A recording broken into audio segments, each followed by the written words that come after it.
सगळ्यात जास्त हलकट घर तर त्या जनक बाबाचं आहे.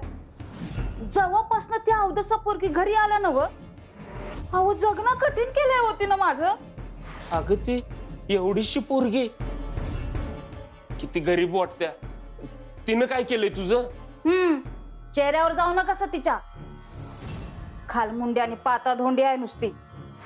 अहो तिच्या परिसी एकदा नाही 100 वेळेला अपमान झालाय माझा. तू उगाच ग बसा. तुम्ही नसताना समजा घर चालवलंय म्या, आणि तुमच्या परीस जास्तच नरक यातना भोगल्यात. उगा माझ्यावर दादागिरी करू नका, नाहीतर गाठ माझ्याशी हा सांगून ठेवते.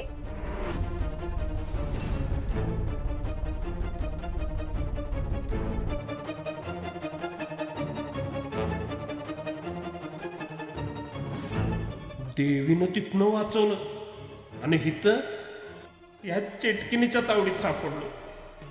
ह्याच्यापेक्षा तो नरक बरा होता असं वाटायला लागलं नाही म्हणजे मिळवलं.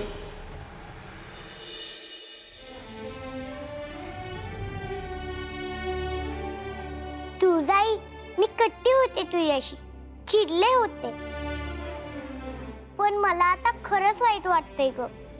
माझं चुकलं, पण तू माझ्यावर रागवली नाहीस ना? मला माहितीये तू आता बोलू शकत नाहीस ते, कारण तू योग नेत्यात आहेस ना. तू जाई, तू लवकर बाहेर ये ना त्यातून. माझ्याजवळ ये ना ग. मला माहितीये आता तुझी देवी शक्ती माझ्यापाशी नाहीये, पण तू काळजी करू नको हा. माझ्यावर किंवा या गावावर कुठलंही संकट आलं तर मी माझी शक्ती वापरून त्याच्याशी लढेन, सगळ्यांना वाचवेन. कारण जी तुळजाईची शक्ती ती जगदंबाची शक्ती. तू म्हणजे मी, मी म्हणजे तू.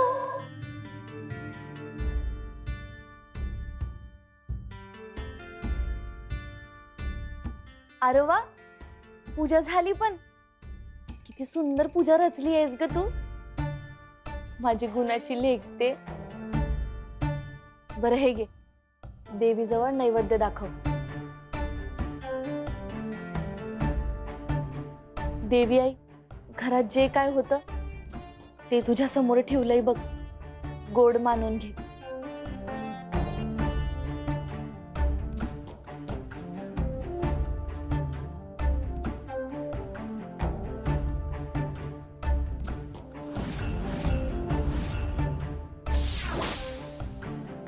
घेतला गोड मान. निवेद पोचला माझ्यापर्यंत.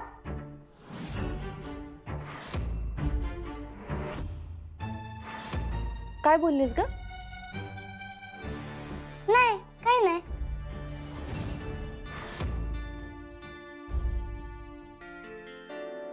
बर चला, मी धनाजीरावच्या वाड्यावर जाऊन येतो. त्यांनी आपल्याला बैल दिलाय, आपण जमल तसे पैसे फेडू म्हणलं होतं, पण पैसे दिलेच नाहीत. ते देऊन येतो. एवढा चांगला माणूस आहे, स्वतःहून बैल दिला पण पैसे काही मागितले नाहीत. पण आपलं काही कर्तव्य आहे का नाही? हा, मी जाऊन येतो. काय भाई भाई, या जाऊन.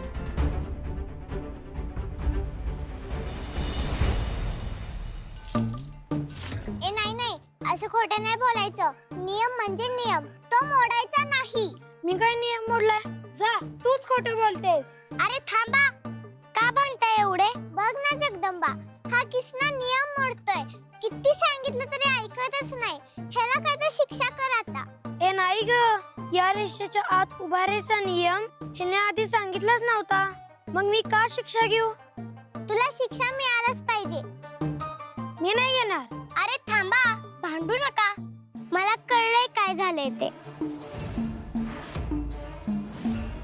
किसना, तू नियम मोडलायस हे खरंय. मग आता त्याची तुला शिक्षा घ्यावीच लागेल.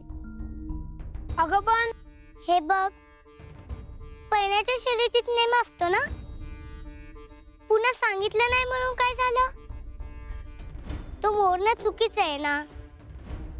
आता कुणाची वस्तू न सांगता घेतोस का तू? तुला आईने एकदा सांगितलं असेल ना, रोज रोज तेच सांगायला लागतं का तुला? नाही. बघ, मग झालं तर.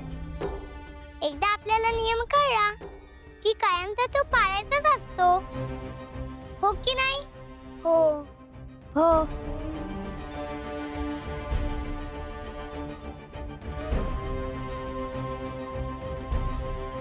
काय ग, काय झालं तुला? खेळत का नाहीयेस तू? माझ्या बाबांना ती माणसं घेऊन गेली. घेऊन गेले? कुठे?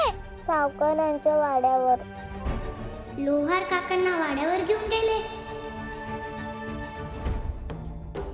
सावकार म्हणजे धनाजी काका ना? अगं ते खूप चांगले आहेत, काळजी करू नको. काही त्रास होणार नाही तुझ्या बाबांना.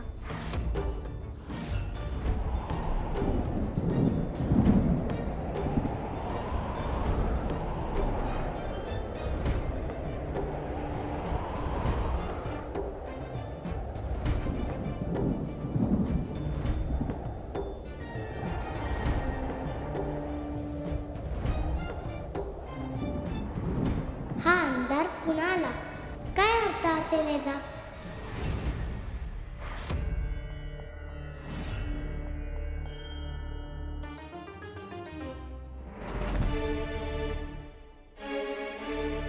लोहार दादा, अहो काय आहे? काय चाललंय? जनक बाबा, तुम्ही इथं जावा, जावा इथनं, नका थांबू इथं. अहो माझं राहू द्या, पण तुम्हाला काय झालंय? कुणी मारलं? आई राजा, धनाजीरावच्या वाड्यात ही माणसं काय करतायत? कोण आहेत हे? अहो जनक बाबा, म्हणूनच तर सांगतो, जावा इथनं, नाहीतर तो येईल. तो कोण? तो हा काय प्रकार आहे? हे आपल्या गावात काय चाललंय?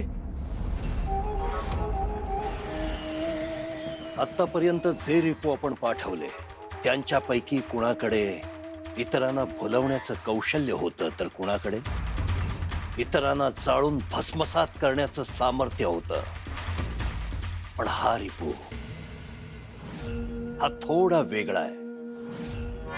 याला एखाद्याला मारायला नाही, त्याच्यावर राज्य करायला आवडतं. आणि एकदा का याची बाधा झाली की मनुष्याचं स्वतःवर नियंत्रण राहत नाही. स्वतःची पात्रता, योग्यता, क्षमता सगळं विसरून तो स्वतःला सर्वश्रेष्ठ समजायला लागतो, एखाद्या सम्राटाहूनही जास्त श्रेष्ठ. आणि मग सगळं जग त्याला क्षुद्र, कसपटा समान तुच्छ वाटायला लागतं.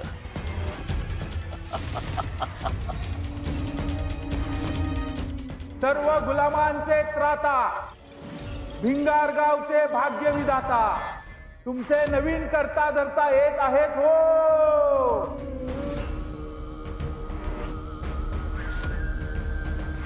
असुर नरेश, स्वतःला लोकांचा भाग्यविधाता समजणारा हा रिपू नेमका आहे तरी कोण?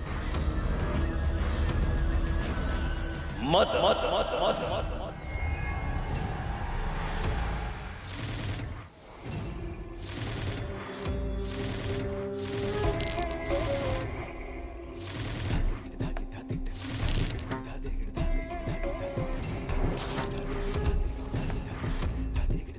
मद म्हणजे माज, मद म्हणजे अहंकार, म्हणजे अहंकार, म्हणजे अहंकार, म्हणजे अहंकार, म्हणजे अहंकार, म्हणजे अहंकार, म्हणजे अहंकार, म्हणजे अहंकार.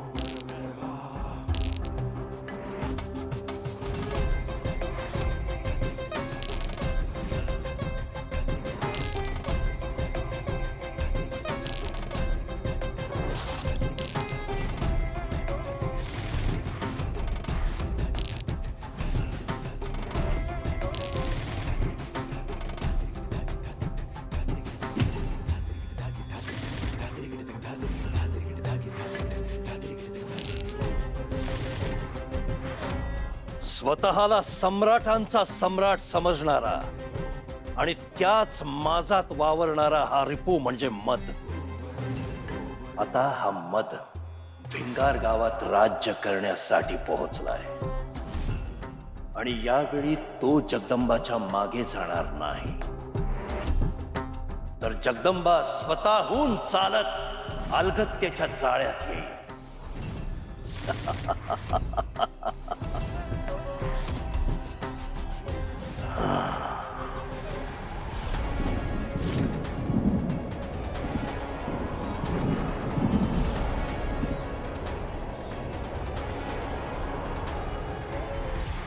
जनक, जनक नाव तुझं? होय, धनाजीरावांना भेटायला आलतो. त्यांनी बैल दिला होता मला. त्याचे पैसे जमेल तसे फेडत असतो. तेच द्यायला आलो होतो. तुझ्या बापाचा राजा समजतो का? बघू काय आणलंय ते. हा, हे घ्या.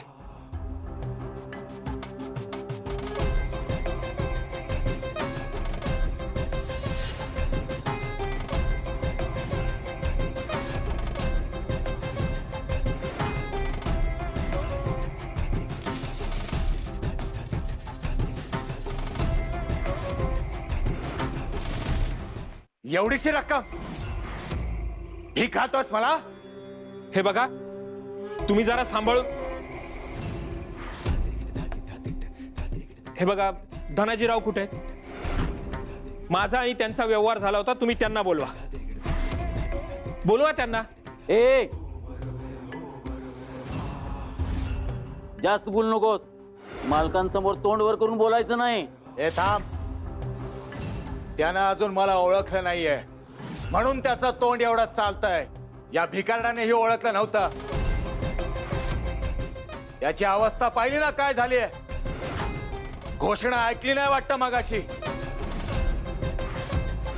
आतापासून मी तुमचा तारणहार आहे. धनाजीच्या जागेवर आता मी आलोय.